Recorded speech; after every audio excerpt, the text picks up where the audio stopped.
भोकरदन तालुक्यामध्ये यंदा 65,000 हेक्टर क्षेत्रावरती रब्बीची होणार पेरणी, खरीपात झालेले नुकसान भरून काढण्याची शेतकऱ्यांची तयारी। यंदा सर्वत्र जोरदार पाऊस झाल्यानं जलसाठ्यामध्ये मोठी वाढ। धुळे आणि साक्री या तालुक्यांमध्ये अतिवृष्टीमुळे शेतकऱ्यांच्या शेतीपिकांचं झालं मोठं नुकसान। शासनाकडून 16,357 शेतकऱ्यांना 10,22,97,000 रुपयांचं अनुदान प्राप्त। दिवाळीपूर्वी अनुदान प्राप्त झाल्यानं शेतकऱ्यांमध्ये समाधानाचं वातावरण। जळगावमधल्या बाजारपेठेत झेंडूच्या फुलाला भाव नाही, त्यामुळे फुलं उत्पादक चिंतेत। तर मागणी असूनही भाव मिळत नाही, त्यामुळे फुल उत्पादक शेतकरी हवालदिल। सरकारने याकडे लक्ष द्यावं अशी शेतकऱ्यांची मागणी। दिवाळी सणाच्या निमित्तानं मनमाड बाजार समितीमध्ये झेंडूच्या फुलांचा लिलाव, तर झेंडूच्या फुलाला प्रति किलो 18 ते 25 रुपयांचा दर। शेतकऱ्यांमध्ये निराशा। नाशिकमधल्या लासलगाव बाजारपेठेमध्ये झेंडूच्या फुलाला अपेक्षित भाव न मिळाल्यानं शेतकऱ्यांमध्ये निराशा, तर उत्पादन खर्चही निघत नसल्यानं शेतकरी आर्थिक अडचणीत। वाशिममध्ये झेंडू फुलांचं उत्पादन घटलं। फुलांचं उत्पादन घटल्यानं दरांमध्ये देखील घसरण। खरीप हंगामामध्ये मोठ्या प्रमाणात पाऊस झाला, त्यामुळे पारंपरिक पिकासोबत फुल शेतीला देखील मोठ्या प्रमाणात बसला फटका। जळगावमधल्या 40 गावात कांद्याच्या दरात घसरण, तर आवक वाढली आणि बांगलादेशातील कांद्याची निर्यात बंद झाली, त्यामुळे कांद्याचे दर घसरले। कांद्याला 700 ते 800 रुपये प्रति क्विंटलचा दर। जालना जिल्ह्यातील 28,000 हेक्टरवरील मोसंबीचं क्षेत्र धोक्यात। मोसंबी फळबाग उत्पादक शेतकरी संकटात। मागच्या काही दिवसांपासून सुरू असलेली फळगळ आणि कवडीमोल बाजारभावामुळे शेतकरी चिंतेत। चंद्रपूर जिल्ह्यात झालेल्या अतिवृष्टीमुळे शेतकरी हवालदिल, तर गुजगव्हाण गावातील शेतकऱ्यांना खराब झालेल्या सोयाबीनवरती फिरवला ट्रॅक्टर। सोलापूरमध्ये काँग्रेसचं पिठलं भाकरी आंदोलन, सरकारमुळे शेतकऱ्यांवरती काळी दिवाळी साजरी करण्याची आली वेळ। आंदोलकांचा हा आरोप। वाशिम जिल्हाधिकारी कार्यालयाबाहेर काँग्रेसचं चटणी भाकर खात निषेध आंदोलन। शेतकऱ्यांच्या विविध मागण्यांसाठी आणि वाशिम जिल्हा दुष्काळग्रस्त घोषित करावा यासाठी आंदोलन। नांदेडमध्ये स्वाभिमानी शेतकरी संघटनेचं चटणी भाकर आंदोलन। शेतकऱ्यांच्या विविध मागण्यांसाठी स्वाभिमानी शेतकरी संघटना झाली आक्रमक। रत्नागिरीच्या चिपळूणमध्ये खड्ड्यात फटाके फोडून सरकारचं नादुरुस्त रस्त्यांकडे लक्ष वेधण्याचा प्रयत्न, तर कळंबस्ते फाटा ते धामणंद रोड मार्गाची दुरवस्था। माजी सभापती शौकतभाई मुकादम यांचं कार्यकर्त्यांसह आंदोलन। सांगली महानगरपालिकेकडून पाणी पुरवठा बंद ठेवण्यात आला, त्यामुळे ऐन दिवाळीमध्ये पाणी टंचाई। काँग्रेस आणि भाजपच्या नगरसेवकांची पालिकेवर धडक। यावेळेस नगरसेवकांनी अधिकाऱ्यांना घेराव घालत धरणे आंदोलन केलं। अमरावती शहरातील नवसारी भागातील कचऱ्याच्या समस्येवरून आता नागरिकांचं आंदोलन। रस्त्यावरती कचरा फेकत आंदोलन। प्रशासनानं उपाययोजना कराव्या अशी नागरिकांची मागणी। कन्नडच्या गराडा तांड्यावरील स्वस्त धान्य दुकानात निकृष्ट दर्जाचा तांदूळ गव्हाचं वितरण। प्रशासनाच्या कारभारावर ग्रामस्थांकडून संताप, संबंधितांवर कारवाई करण्याची मागणी। चिखलबीड गावामध्ये स्वस्त धान्य दुकानातील तांदळामध्ये आळ्या, किडे आणि धूळ। संतप्त नागरिकांनी या दरम्यान तांदूळ तहसीलदारांच्या टेबलावर आणून ठेवला। तहसीलदारांकडून निकृष्ट धान्य तात्काळ बदलण्याच्याही दिल्या सूचना। दिवाळीच्या मुहूर्तावरती सिंधुदुर्गच्या देवगडमधील हापूस आंबा वाशी मार्केटकडे झाला रवाना। पडवणे या गावातील आंबा बागायतदार प्रकाश शिरसेकर यांनी दिवाळीच्या मुहूर्तावर 6 डझनची हापूस आंब्याची पेटी वाशी मार्केटला पाठवली। दिवाळीनिमित्त धुळ्यातील बाजारपेठांमध्ये मोठी गर्दी, तर मुख्य बाजारपेठ असलेल्या आग्रा रोडवरती लक्ष्मीपूजनाच्या साहित्य खरेदीसाठी नागरिकांची लगबग। रत्नागिरीमध्ये पावसाळा लांबला, त्यामुळे भात कापणीच्या कामांना उशीर। सगळीकडे दिवाळीचा उत्साह आणि असं असताना कोकणातील शेतकरी शेतीच्या कामात व्यस्त।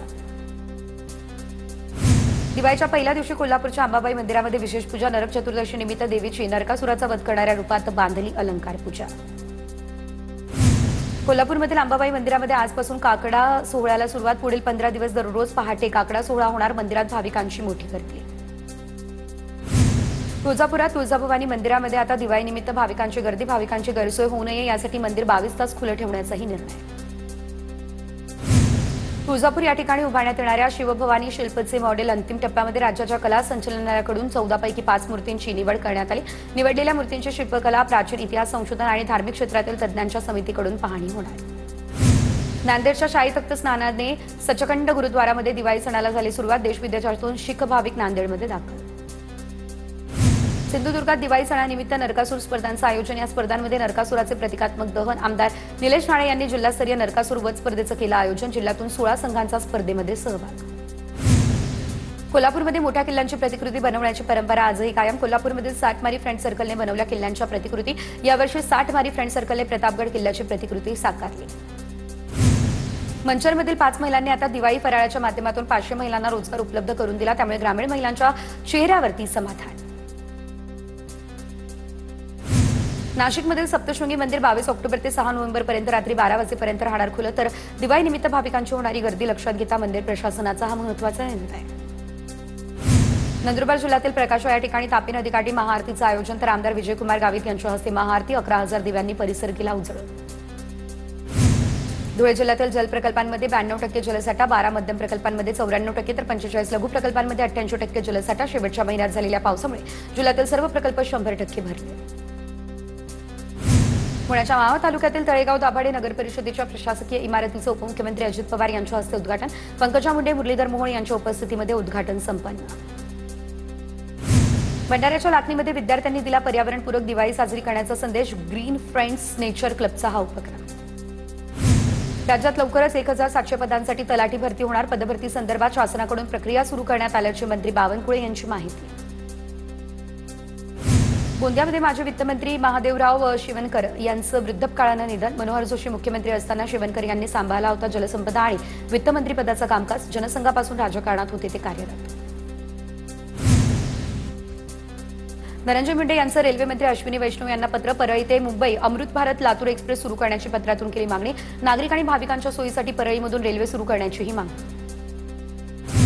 नाशिक पालिका प्रशासनाकडून बॅनरमुक्त शहर करण्याची मोहिमेअंतर्गत आता पालिका प्रशासनानं अधिकृत बॅनर काढले. त्यामुळे प्रत्येक वर्षी दिवाळीला दिसणारे राजकीय बॅनर यंदा मात्र गायब झाल्याचं चित्र.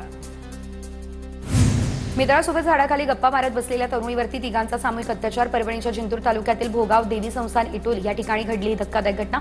या घटनेमध्ये एकूण 6 आरोपी आणि अन्य तिघांनी तरुणीच्या मित्राला पकडून इतर तिघांचा तरुणीवरती अत्याचार. आरोपींनी अत्याचाराचा व्हिडिओ काढल्याची माहिती. छत्रपती संभाजीनगरमधील शुभम परदेशी हत्या प्रकरणामध्ये आरोपींची संपत्ती जप्त करण्याची मागणी. नागदमध्ये ग्रामस्थांकडून मूकमोर्चा. हत्या प्रकरणातील 7 आरोपींपैकी एक आरोपी अजूनही फरार. चाळीसगावमध्ये रुपखेड शिवारामध्ये अवैध वाळू उपसा करणाऱ्या माफियांचा हैदोस. वाळूची साठवणूक करण्यासाठी वाळू माफियांकडून शेतकऱ्याला जीवे मारण्याची धमकी. तक्रार करूनही प्रशासन दखल घेत नसल्याचा शेतकऱ्यांचा आरोप. रत्नागिरीच्या गुहागर चिपळूण मार्गावरती मासळीची वाहतूक करणाऱ्या गाडीचा अपघात. टेम्पोचा क्लीनर किरकोळ जखमी. अपघातानंतर रस्त्यावरती मच्छीचा खच. सर्व मच्छीचं नुकसान. सोलापूरमधील माढ्याच्या उच्च शिक्षित तरुणाचा वाण तालुक्यामध्ये आढळला मृतदेह. तुषार शिंदे असं मृत तरुणाचं नाव. ही हत्या की आत्महत्या याचा तपास दहिवडी पोलिसांकडून सुरू. ऐन दिवाळीमध्ये पुण्यात चोऱ्यांच्या घटनांमध्ये वाढ, तर वाघोलीमधील केसनंद रोडवरील कोणाक सोसायटीमध्ये चोरीचा सीसीटीव्ही व्हिडिओ झाला व्हायरल. गोंदिया वाहतूक पोलिसांनी 14 अल्पवयीन वाहन चालकांना पकडलं. अल्पवयीन वाहन चालकांकडून प्रत्येकी 5,000 रुपयांचा आकारला दंड. कायदा हातात घेणाऱ्यांची गय करणार नाही, पोलिसांचा इशारा. पत्नीची हत्या करण्याचा प्रयत्न करणाऱ्या पवन कांडेकरला 10 वर्षांच्या सश्रम कारावासाची शिक्षा. गोंदिया जिल्हा अतिरिक्त सत्र न्यायालयाचा हा निकाल. पत्नीच्या चारित्र्यावरती संशय घेऊन कुऱ्हाडीनं केला होता हल्ला. मार्च 2022 मध्ये घडलेली ही घटना.